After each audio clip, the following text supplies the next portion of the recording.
first night here. I've never done this, man. I'm a little bit, okay. you know, I don't know what to expect here. So tell me what we're gonna do. Well, basically, we're a ways back from the site right now, and that's the reason we're talking loud.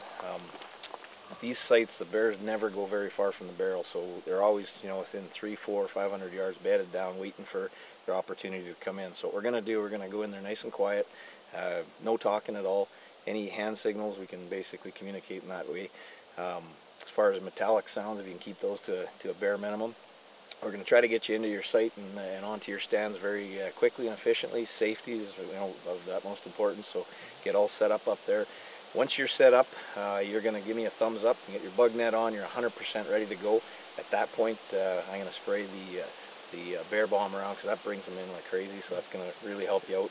We'll get that set up, and right after that, I'll bait the barrel. I'm going to give them their call, which you'll hear it's a big bang on the barrel, and then I'm going to get out of there. From the second I leave, you're hunting.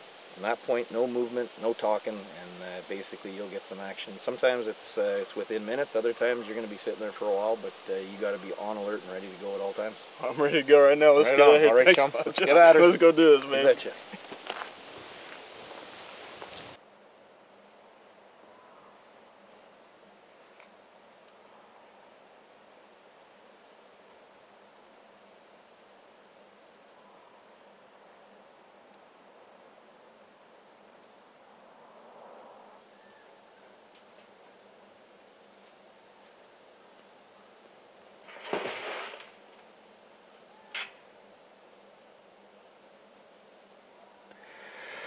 We're gonna wait for a bigger bear to come in.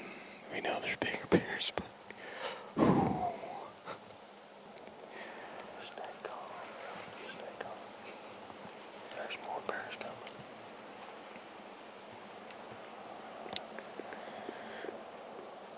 There's another one at the base of the tree. Quit using that call.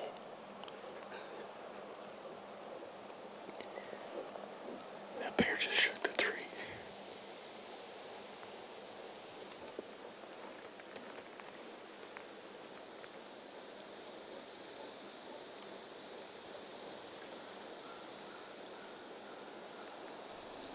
Here comes another bear to our left, Carl.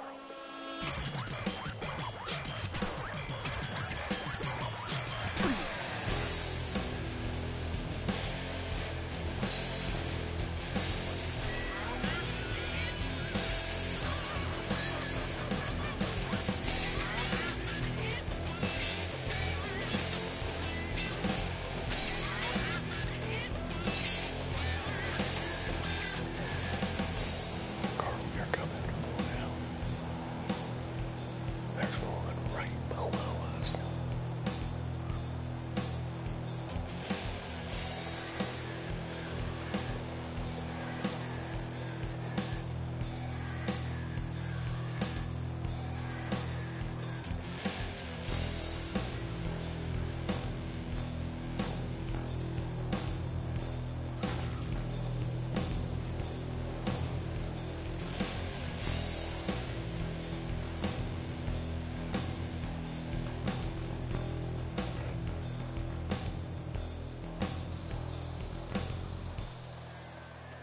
Are you on it? Go.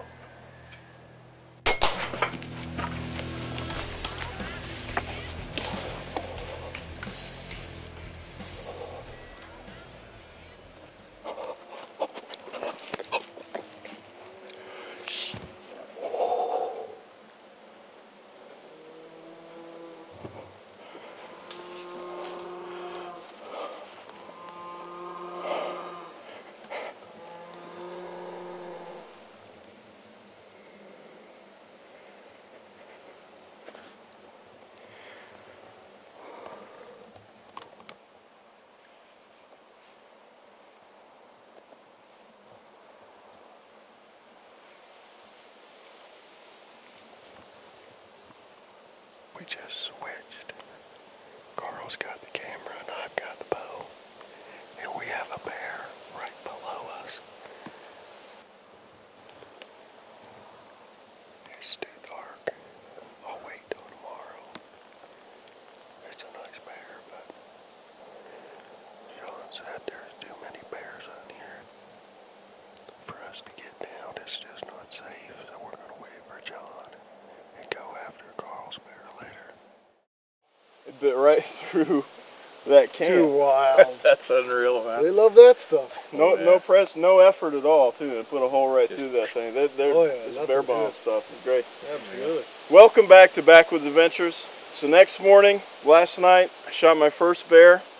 It got dark pretty quick, and we had bears all over us. And John came in, had to run bears off of the bait. They were all over that bait coming in. I could hear them scurrying in every direction coming in and circling around the bottom of your tree. And yeah, it was active for sure. That's the way our baits are. I'll tell you here, what's number one is safety, because it's one of those things. We get in there after dark, and you know, we start out up here on the top level of the food chain before dark, but after dark, boy, anything goes, and we drop down a notch. So you're down a notch for sure. One of those things, we got to make sure that everything's safe out there, and if you guys just do what we ask and stay up in the stands, and you did a textbook, that's exactly what you're supposed to be. It's awesome when hunters listen to exactly what we do in orientation. We train them on what we want them to do, and when they listen, it just really helps the whole plan come together. You notice how those bears just kind of backed off a little bit when John came in? Yeah. They don't always give us a lot of room, but they give us enough. Give us a little, what's going on, little channel. And had you been standing at the bottom of the tree or quivering over in the bush somewhere else there,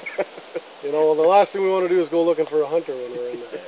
Well, I'll tell you what, I wasn't getting out of that tree. I would have spent the night there if I had to. We had that bear come up the tree, and I knew they were all over there. Right. And now, especially after seeing no effort at all, man, he put a hole right through that can. But it just wasn't safe last night.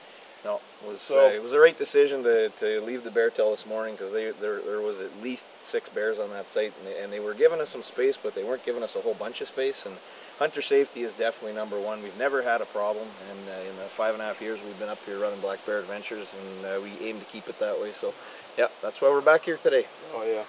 Well, I'm excited. I didn't sleep a wink last night. You know? As much as I wanted to get my hands on the bear, I didn't want to get out of the tree. But I can't wait right now, guys. He's not too far away. He only went about 30 yards. We heard the death moan. And I'm ready to get my hands on this bear, so let's go do it. Let's go find it. You guys ready? You betcha. All right, let's get at it. Nice bear. First bear. I can't be more excited. Guys, we're up here at Black Bear Adventures at Dog Lake Resort with John and Paul, just having a great time. If you want to get on some bears, this is the place you need to come. There were bears all over us. Dan started calling on his bear call, right? And man, the bears just come running. And at one point, we had a smaller bear that had come into the bait site, and all the while, Dan's up there on that bear call, and next thing you know, we hear that bear breathing under our tree stand. It always gets you a little wondering what the heck's going on. And I looked over at Dan, I said, lay off of the call, because you know, I don't know what to think here, man. I got a family back home. I got to get back to. It'd be nice to go home at the end of the trip, eh? Yeah. Guys, thanks so much. No problem. I really appreciate this opportunity. Congratulations, Thank you very much, guys. Look at that.